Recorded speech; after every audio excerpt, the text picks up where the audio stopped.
Hello everyone in YouTube land. We're just waiting on the Facebook stream to join here in a few minutes and then we'll get painting.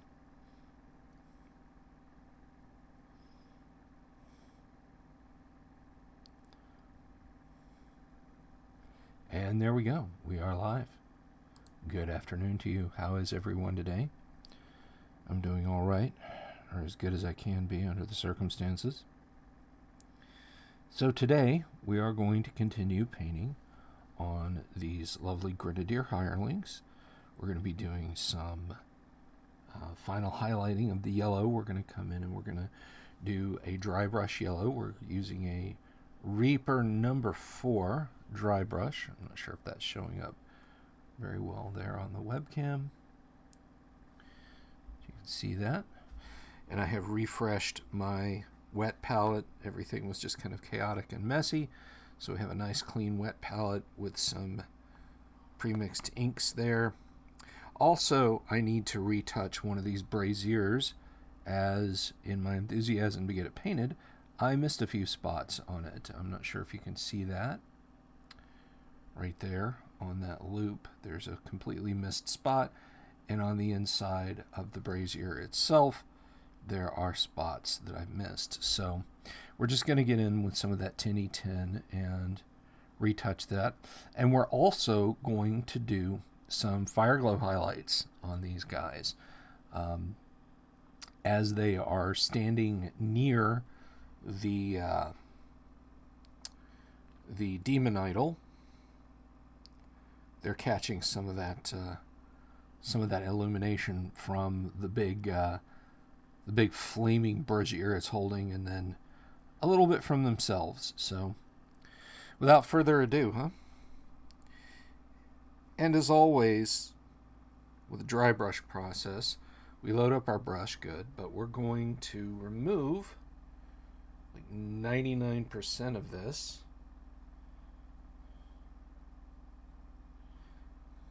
And we're going to come in and we're going to take our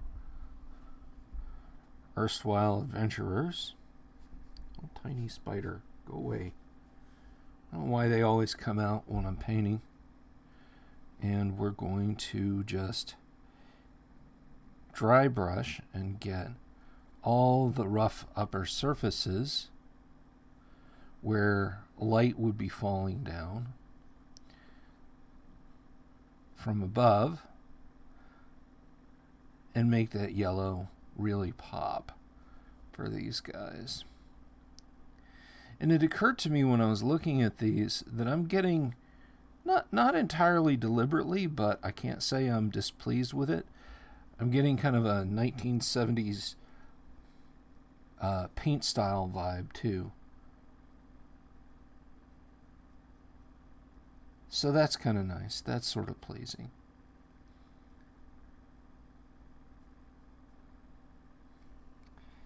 And am I also picking up a little bit of green on this? Is this one of my dry brushes had apparently some green ink jammed down in it some way that was coming out.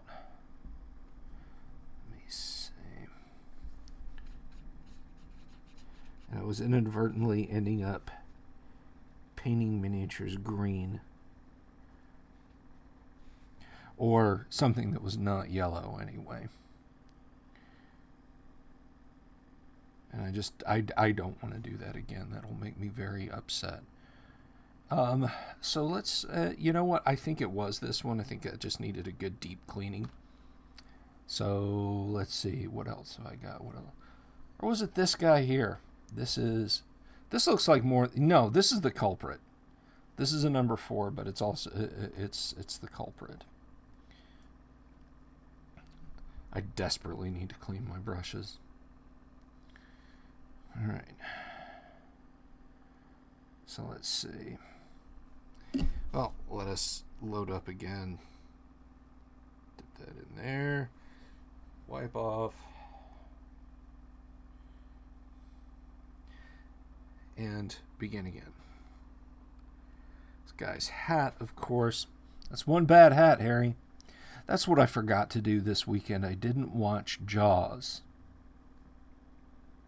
I did not watch Jaws, and it was my intent to.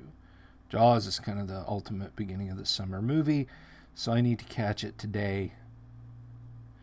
A lot of people watch it on Labor Day or July 4th or whatever, and I don't. It's a summer movie. It's a start of the summer movie. It's the town of Amity, they're opening for the summer season. Everybody's coming from New York and Boston and so on to go to Amity. Amity means friendship, by the way.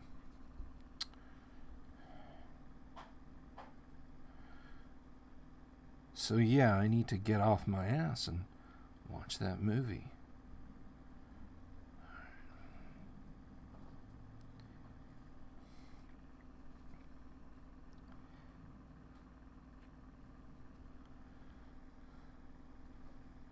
Great film. Absolutely one of the... If you're younger and you've never seen Jaws, after you're done watching my excellent Paint live stream today, avail yourself, go to Netflix or Hulu or wherever and just rent yourself Jaws and watch it. Or better still, go buy a DVD of it so you own it. So if they decide, one day, if they have the technology to change it, to alter it, because, certain things don't fit with modern sensibilities, you'll have a copy and you'll be able to see it the way it was intended to be seen. So, Jaws, what a film. What a film. All right. Some nice, bright yellow highlights.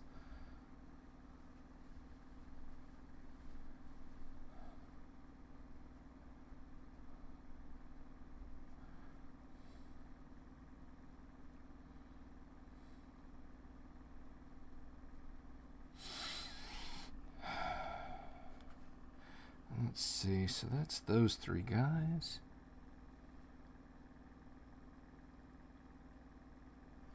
I feel like there could have been some more.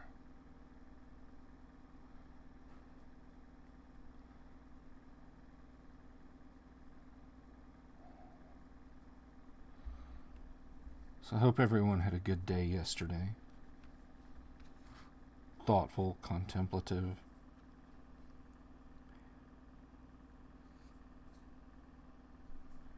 I mean, you might not be from the United States and therefore might not give two shits about Memorial Day, but I am and I do. I'm worried about this guy's scimitar. Well, bastard sword, scimitar, whatever it is. Every time I touch it, it wants to fold back a little bit, the tip there. Almost all of these I've seen, that's snapped off. That sword tip is snapped off. We played rough with our toys when we were kids.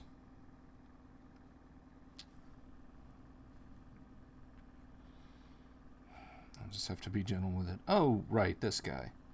All right, let me see if I can get in there.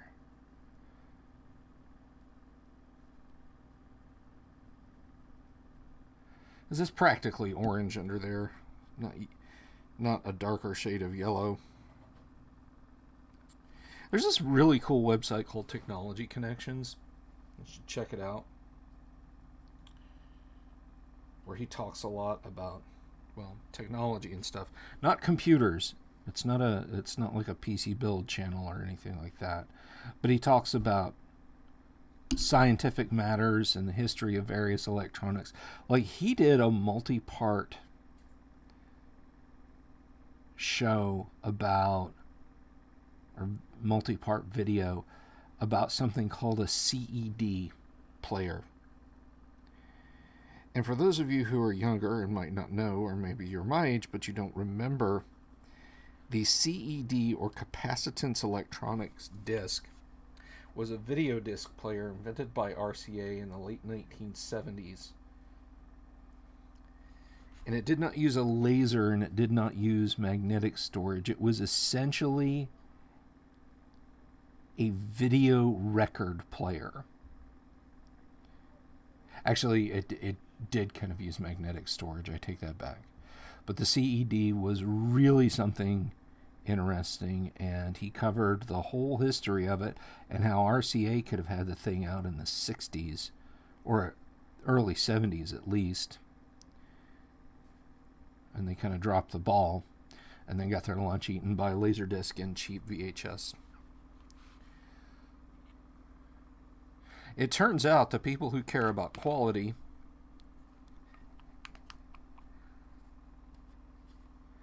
didn't really cotton to the fact that the CED was no better than just NTSC standard. And the people who didn't care about quality didn't give a damn about CED's advanced features. So it kind of flopped. But anyway, the point is nothing to do with CEDs, rather to do with painting. He talks about the history of the color orange. And it is really fascinating that basically orange doesn't exist. It's light brown. Orange is light brown. And when I watched it, it changed my way of thinking about a lot of color theory things.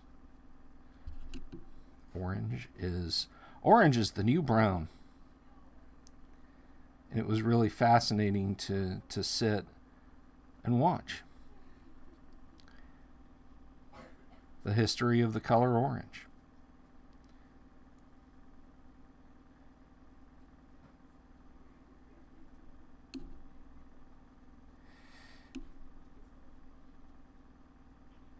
So you should check that out. Oh, I guess I should recap last night's game. Yeah, interesting stuff. We finally got to play last night. I deemed we had enough players to go ahead and jump back into our Castle Greyhawk adventure.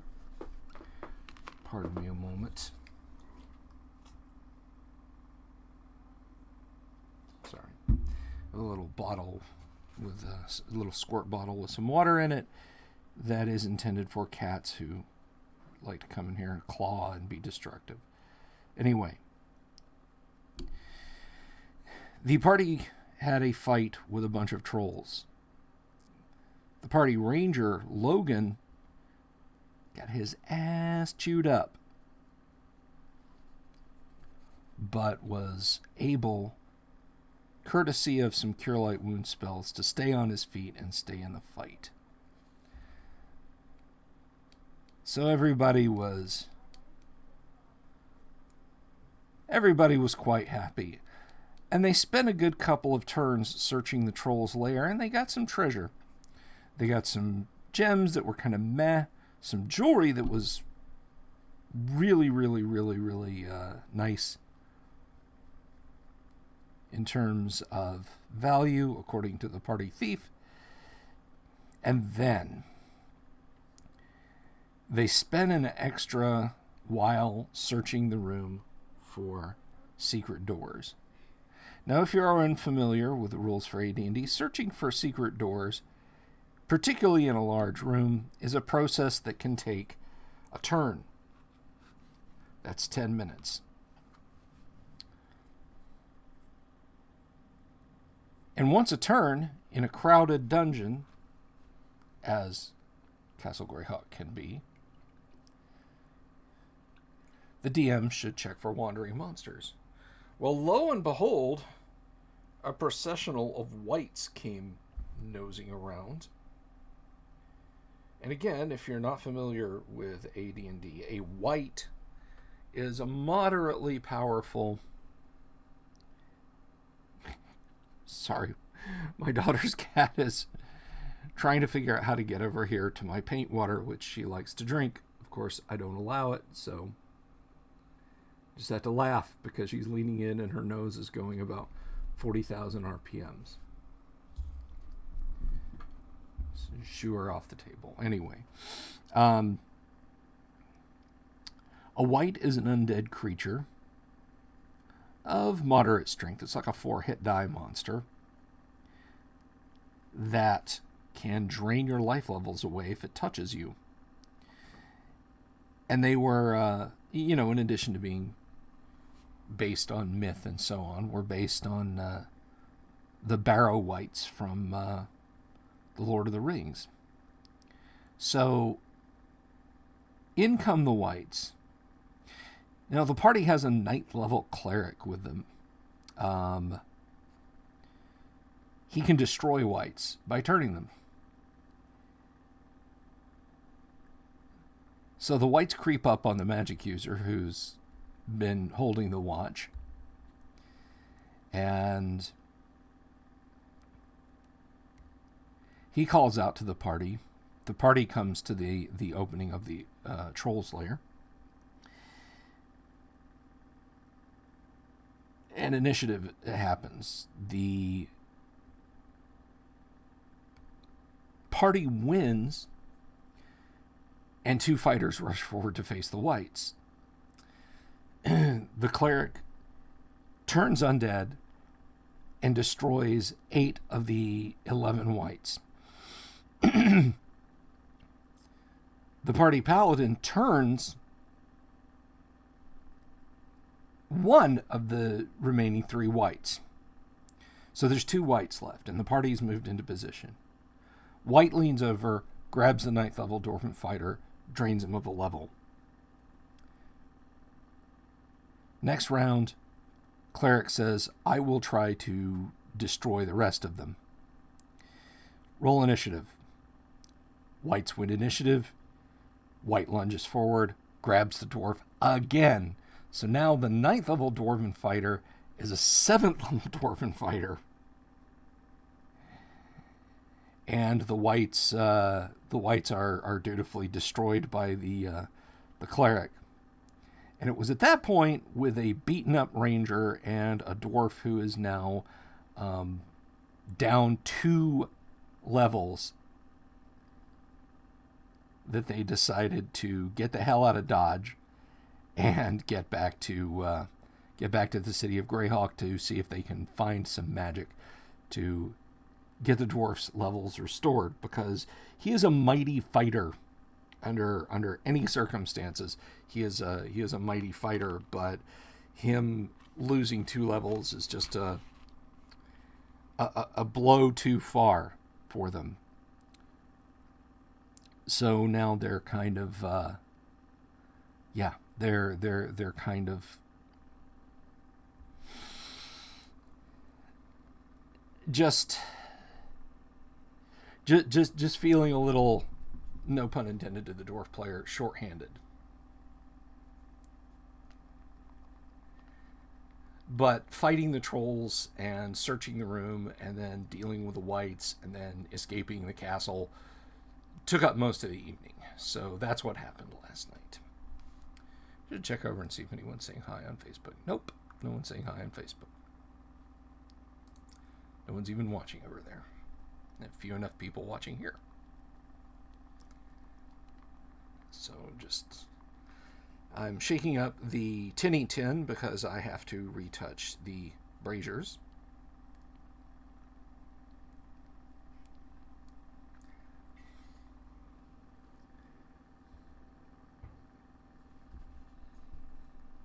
And this is Vallejo Game Color. I think Tinny Tin is still in their catalog, but I'm just not sure it goes by that catalog number anymore. If you want to look at that there. So if you're looking for this Tinny Tin, yes, you can find it.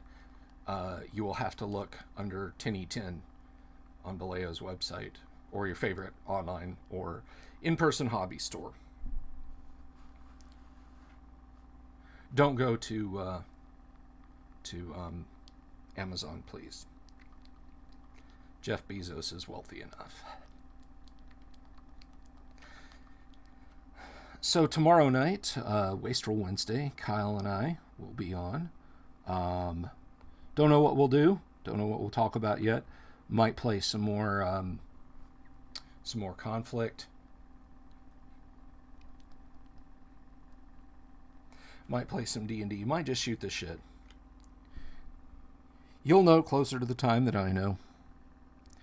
I just need a faintest dot of this. I'm not even going to thin this. I just want I just want to streak this on real quick here. Oh, yes, they call it the streak. I have my Army Painter. I have begun to really love this Army Painter starter brush. If this is the overall quality of Army Painter brushes, then bully. You should use them.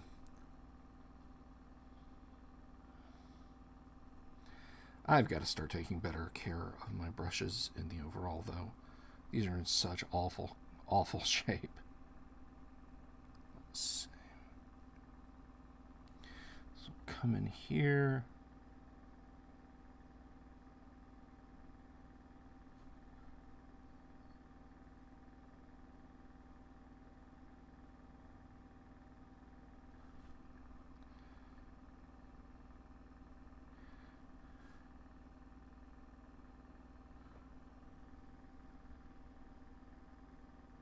I'm thinking I should take my YouTube channel in a different direction. I should try and become the Tom Scott of RPGs. Just go around places and constantly sound nearly exhausted as I'm talking. You know, like I've run a marathon to get to where I'm at on screen. If you don't know who Tom Scott is, he's an absolutely wonderful YouTuber, and he's just one of those slice of information kind of guys. Like today he's talking about computing, tomorrow he's talking about, you know, human nature and crises, and the next day he's talking about how electric cars are made. He does it well. He's got the public domain xylophone music playing. I know you know the piece that I'm talking about because you've probably heard it on a dozen YouTube videos. But with like a single xylophone note. But he's a lot of fun. I like Tom Scott's channel. It's like, you know,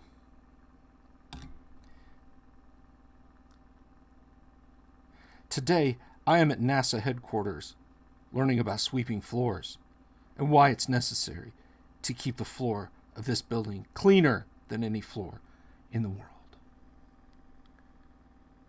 And then the next video, he's walking hurriedly along a beach.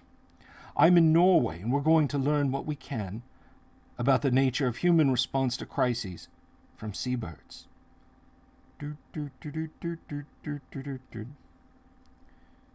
Maybe I can do that for role-playing games. Probably not. I think I'll just stay here and talk to you guys. Plus, I don't think there's any way for me to fund myself globetrotting and looking like a slightly disheveled and harried student walking around place to place and talking about role-playing games. I'm Bill Sylvie, and I'm here on the steppes of Russia, where we're going to learn about saving throws. Yeah, see, that just doesn't work. Although there are places in the world that you could talk about certain influences and so on about D&D, particularly things that Gary drew influence from. Paul says, level drain is one of the mechanics I'd like to ask the designer about. You hand wave healing with clerics and potions, but you add this horrific ability that sidelines players drastically.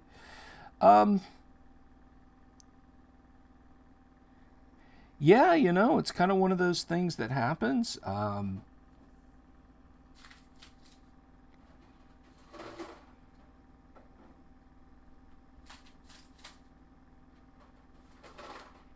You know, it might be one of those things that Gary put in about balance.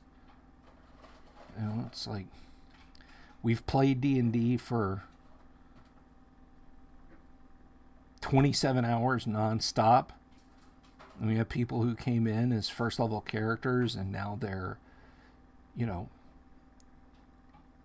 10th, 12th, 13th level characters, and, you know, the ones who survived anyway.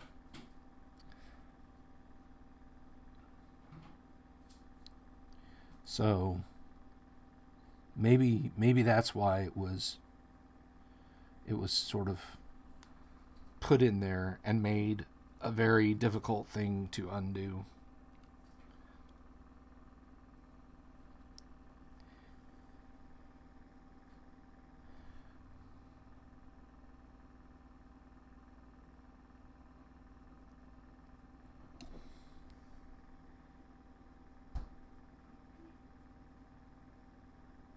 And I'm not going to say that I find it entirely unfair. I don't.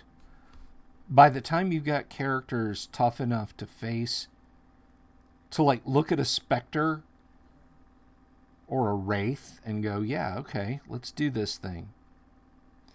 And know that they are tough enough to face it in one-on-one combat as far as difficulty to be hit by it and ability to hit it. They've probably also got a cleric strong enough to turn it.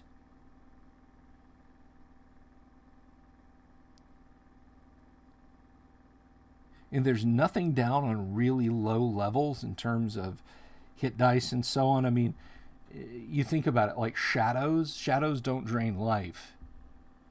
They do temporarily drain strength away, but they don't drain life.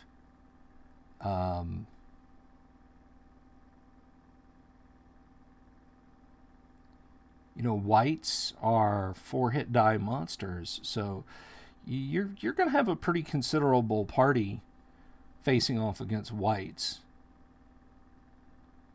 And by the time there's a lone white in Keep on the Borderlands, very timely discussion talking about whites, because there's one in Keep on the Borderlands, and we talked about that just the other day.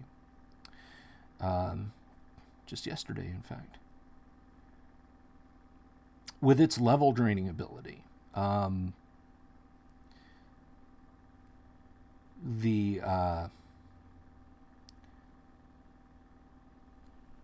That looks nice.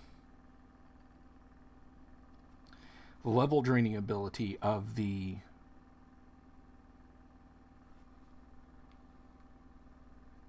white is certainly a threat, but if your party's gotten to the point where they feel like they can challenge the Temple of Evil Chaos in Keep on the Borderlands,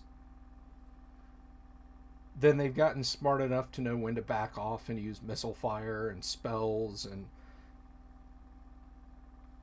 I'm not sure about Holmes Basic. Don't have my copy of Keep on the Borderlands handy that has the clerics affecting undead table, but they can certainly try and turn the white away. But let's think about level draining undead for a moment, or just level draining it. Well, let's talk about level draining undead, and then we'll talk about level draining in general. Let's think about undead that can drain you. There's whites, specters, whites, wraiths, specters, vampires. And by the time your dungeon master is throwing those at you, you're really in a position where you should have the resources to, at the very least, cause the thing to reconsider its actions. A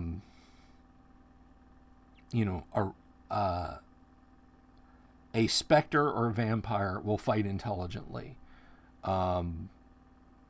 If it's obviously outmatched, as you've got a party of 15 adventurers and a few high-level clerics and, fighters with armor classes low enough to freeze water,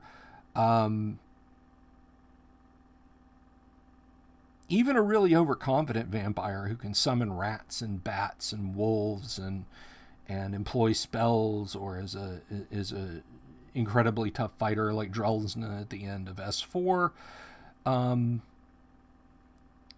they're going to look at this party and go, well, maybe these guys are a little tough for me.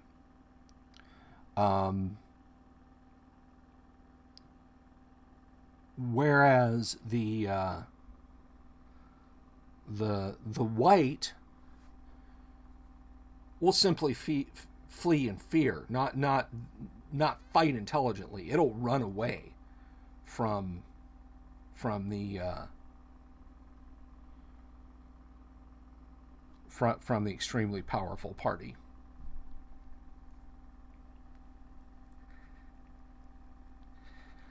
So by the time you're throwing level draining critters at a party, and just off the top of my head, the only thing I can think of, other than like a lich, which might have reverse restoration memorized, there's the succubus. A succubus can drain levels. But a succubus should be a unique and interesting challenge.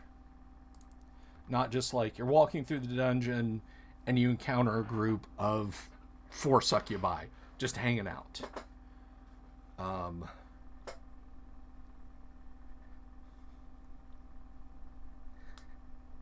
So I think the level draining undead or level draining creatures, sorry, I'm shaking my paint up,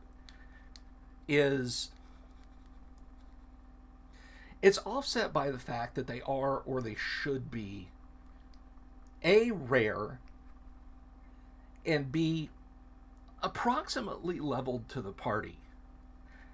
So yes, it sucks if you do get hit, but if the party recognizes and stays in the fight, well, you know, you roll the dice, you take your chances. And I'll also say that I do disagree with you a bit, Paul. I don't agree that it sidelines characters drastically. I think the loss of a level or two can be rough, but it doesn't necessarily sideline.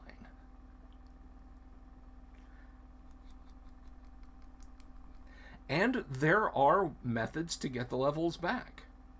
I mean, the encounter you just had with them might provide enough experience points that the character who lost a level goes back, because it knocks you down to the middle of the previous level. So let's say you needed 25,001 XP to get to the level that you were at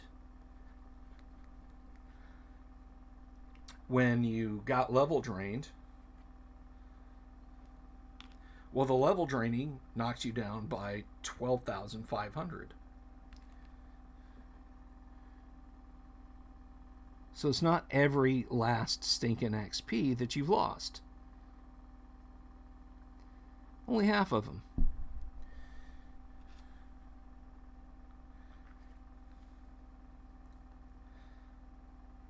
So that's just kind of my take on it. Role-playing wise, is the drain supposed to affect memories? You're losing experience. Should the player act like they don't remember recent events, but there's a point, but then there's muscle memory and hit points? I wouldn't insist that the player acts like they've forgotten things. I would just say it's more of the being in question.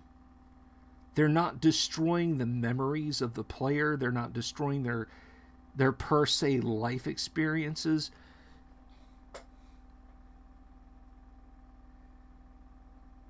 Just more of an overall spiritual strength, if you will, has been damaged, has been kind of taken away from them. So their get up and go is really what's affected.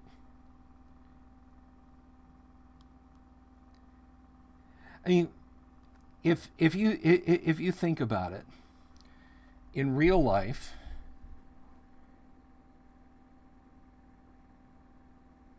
if you had a crisis situation arise, an unpleasant thing, not like going to work out at the gym or doing a hard day's work in your front yard or whatever, you know,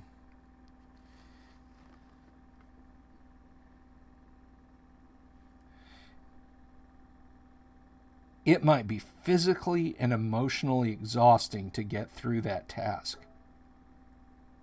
You might find yourself just absolutely wrecked Like you come in and you collapse on the couch and you sleep for 17 hours. You feel drained. It was a draining experience. You've lost that energy. You've lost that degree of get up and go.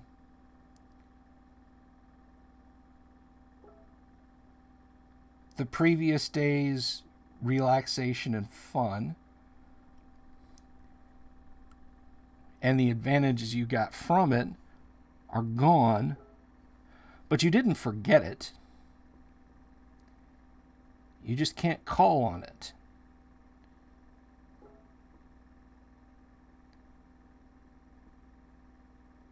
That's kind of like a real world level drink. Case in point.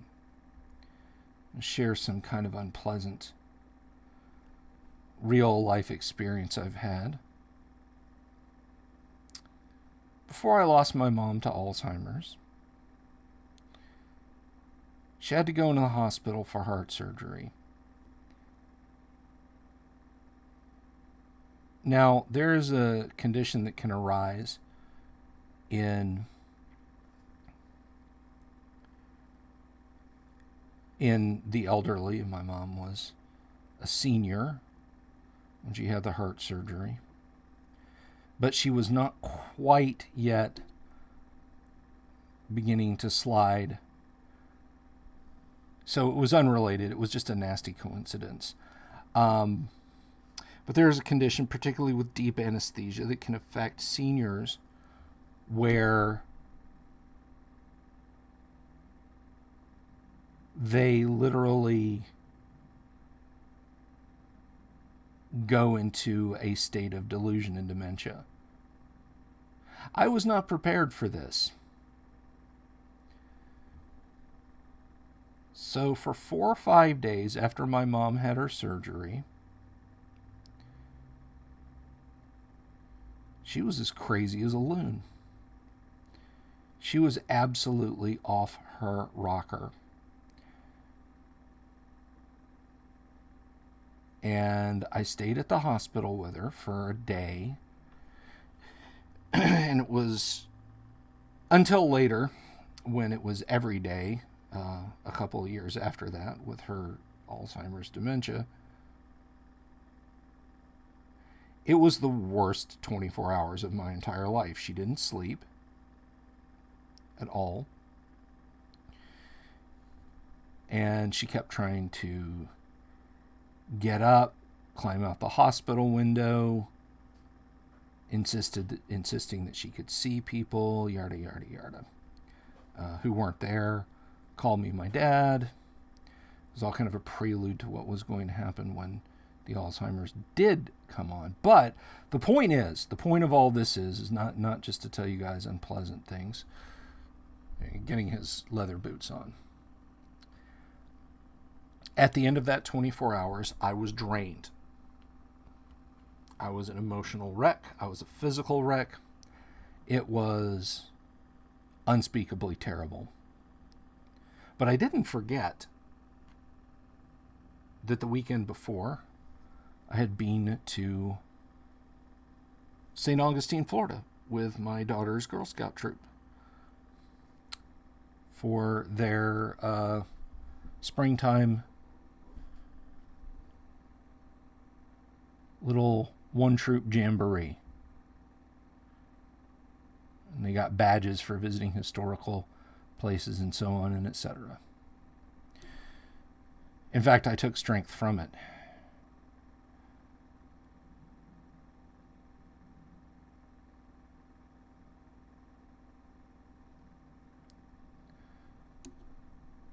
So no, I don't think that you lose your memories.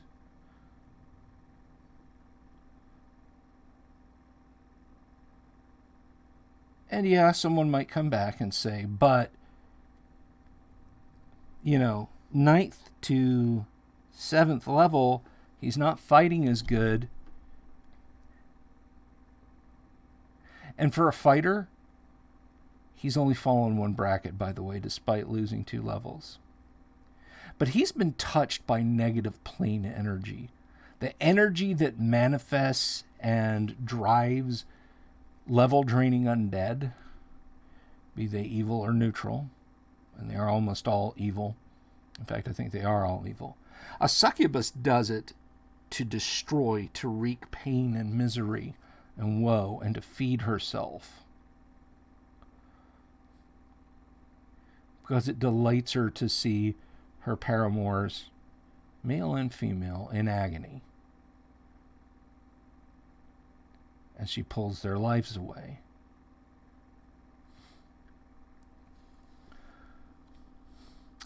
Likewise, the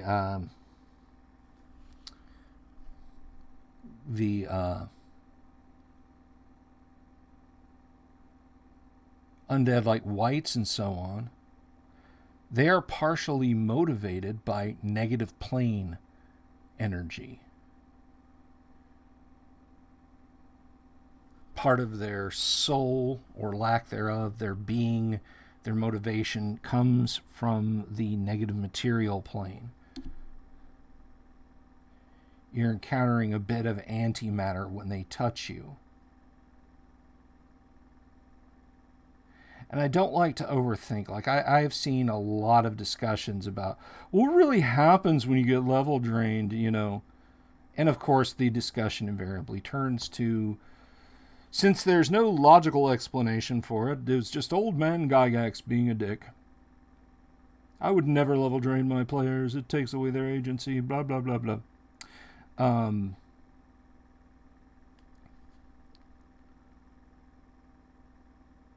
You are contacting the negative material plane, and it is a shock. It challenges your life. It eats at your life force. You are being touched by something that should not touch living beings, and it damages you. And it damages you in a way that's reflected in your confidence, your ability to act, and you have to regain those things through more adventuring. Did a pretty good job on his boots, if I do say so myself. I'm not even sure if I'm centered on camera there. I'll bring my...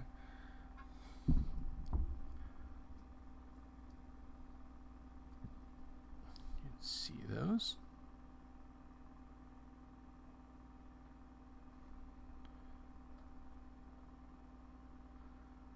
So that's what level drain does. I think that's the rationale for level drain working the way that level drain works.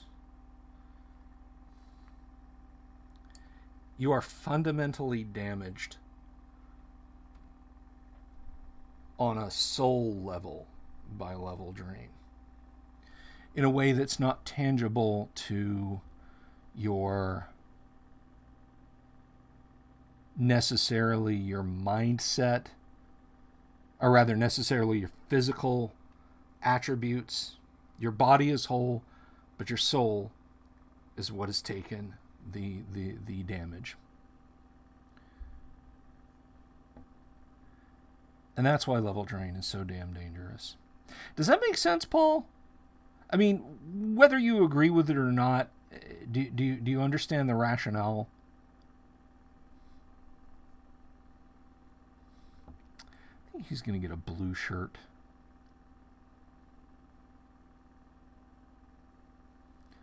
A blue shirt and maybe some green pants for this halfling.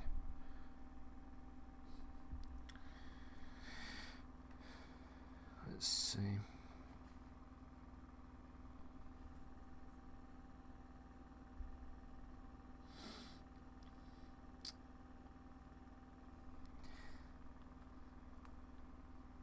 I hope it does. I'm not just trying to be glib, and I'm not just trying to be dismissive. I genuinely feel that.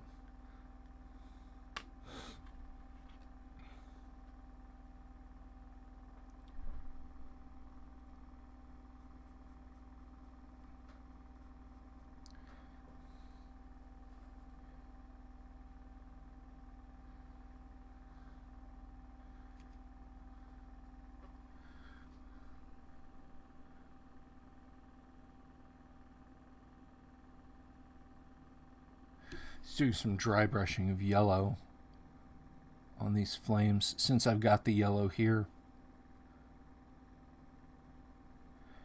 And remember, when you're painting flames, yellow is like your mid-flame color.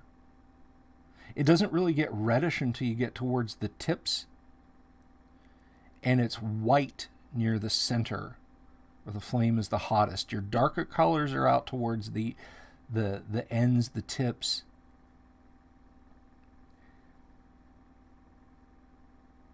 Your brighter, lighter colors are in the middle. Look at a candle or a charcoal in your grill, a charcoal briquette in your grill.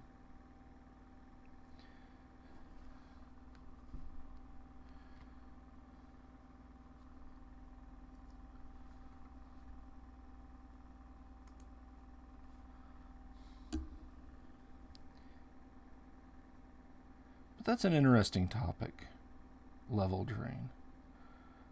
And I think Friday we're going to talk about alignments, but maybe we can do a more in-depth dive into level drain.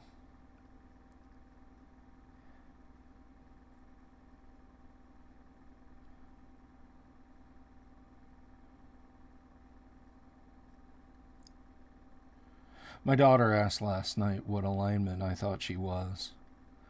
I said, "You're chaotic neutral, honey." All people are chaotic neutral. All of us. All right. Do some fire glow yellow on here.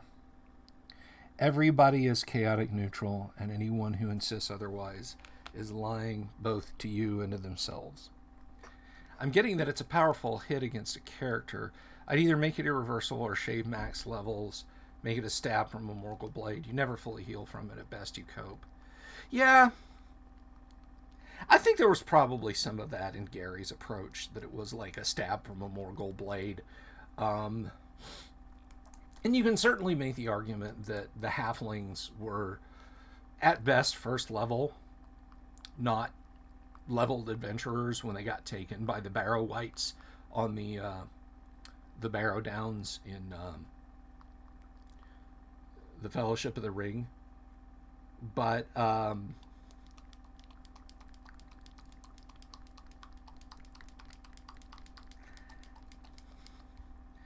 and therefore they should have become whites. But Tom Bombadil, not Scott, Tom Bombadil turned undead and saved the halflings before they were touched.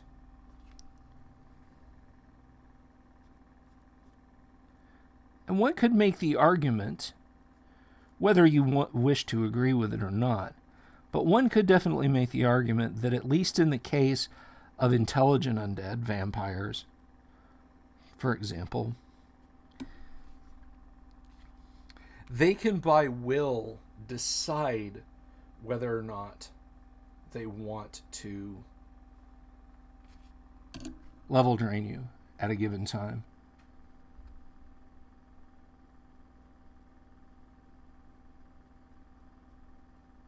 I mean, many of them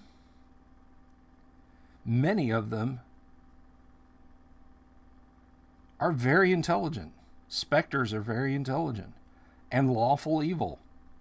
They may decide, for whatever reason, that a bargain with you is more fruitful to them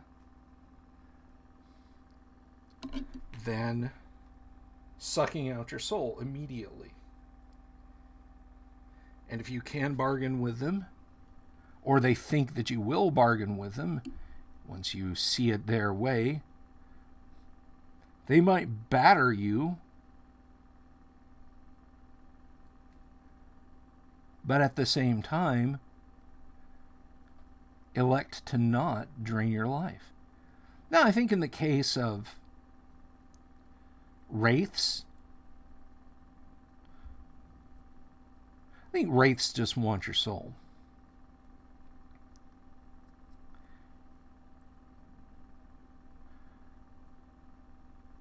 Now, you bring up an interesting point about an injury from a Morgul blade or what have you, Paul.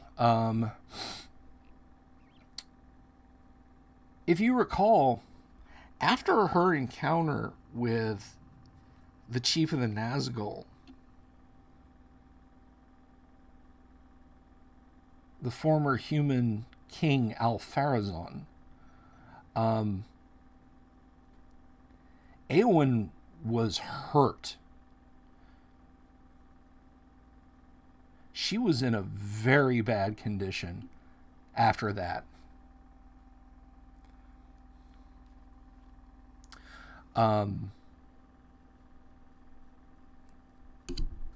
So,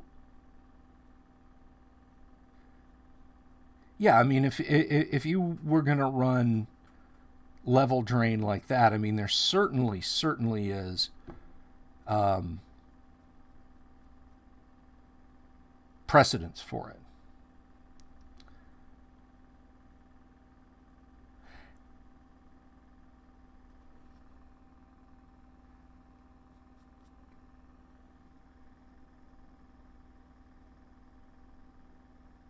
Now, Aragorn did, in fact, heal her physically anyway, but her wounds were spiritual. You know, her injuries were deeper than that. I'm putting just a tiny bit of Fireglow Red,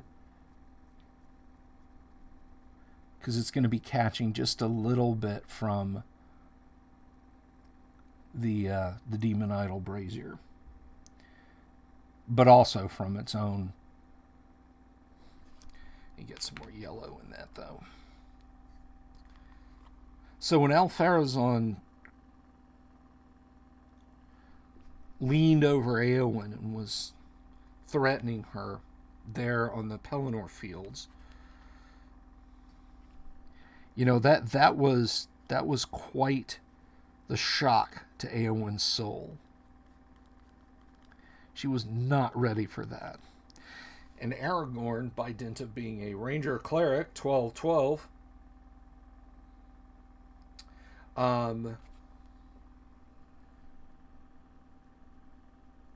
was able to heal her a little bit and bring her back around.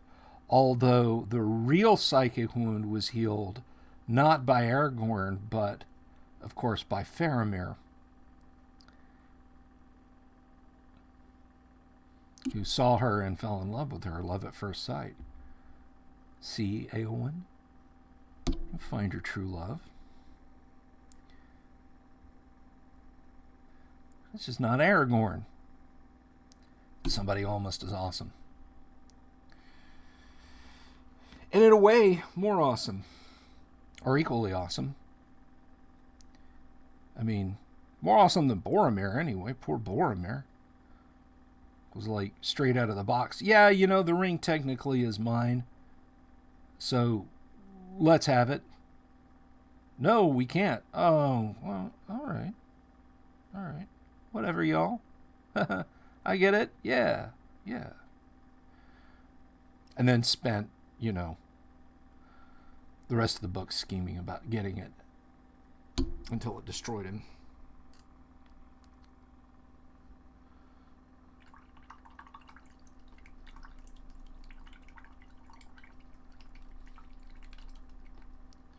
But all are very valid points, Paul.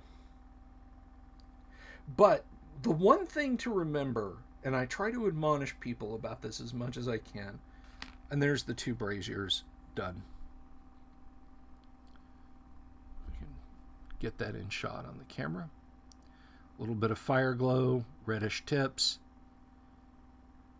Oh, God, it makes me happy to have those finished. The one thing you've got to remember is that D&D's rationale for many things, when you say, well, that doesn't really reflect, you know, what happened in this story or that story that it seems to be drawing from. a lot of D&D's rationales or rather a lot of stuff in D&D is the way it is, not because Gary was trying to ape certain literary events and tropes, like, oh, the Lord of the Rings, or Fafhrd and Grey Mouser, or the Elric sagas, or Conan. It's his own stuff. It's coming up with an idea and going with that. Being inspired by an idea is not the same as interpreting an idea a given way. And I think that, and I'm not suggesting that you fell into that, but just that a lot of people do. People are like, well, it's obvious Gary is trying to take X for inspiration, but he did, or not even Gary, just, D&D is trying to take X from Y literary thing, and they're doing a bad job of it, therefore it's bad. No. It's D&D being D&D. It works that way, not because the creator or creators, depending on what thing it is, I know more people than just Gary have put their mark on Dungeons and Dragons. It works that way because it works that way in D&D. Not because it is supposed to be an exact interpretation of how it works in The Lord of the Rings, or in Conan, or in Elric, or in what have you. D&D can be its own thing and do its own things. It doesn't necessarily have to pull in all of its references exactly, precisely from literature. And I would hope that more people would understand that. So I got a little bit of painting done today. I got some boots painted on some of these guys. I got these braziers painted up. A little bit of fire glow red on there. That's kind of nice. So they're done. There's more stuff to come there. I got the yellows highlighted. I did a little bit more brown, and we talked about level drain because of last night's game. So I hope you guys enjoyed it. I enjoyed hanging out with y'all. It's always nice to get some pieces finished. And the more I think about it, the more I think these dudes are going to go on bases, just because, just they can fall over so very easy. And that would just frustrate the hell out of me for their paint to constantly get chipped off. So we'll do some more painting on Thursday. Tomorrow I will be live streaming with Kyle in the evening, Wastrel Wednesdays. Always a lot of fun. Like I said, I don't know if we'll play Conflict. I don't know if we'll just kind of shoot the shit.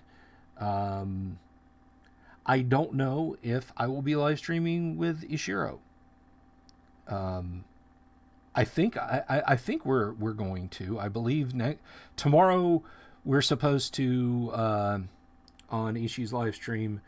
I think he wanted to talk about just some of the wildest tales from gaming, and I'm going to regale you guys. I'm going to regale you guys with the arrow through the head story.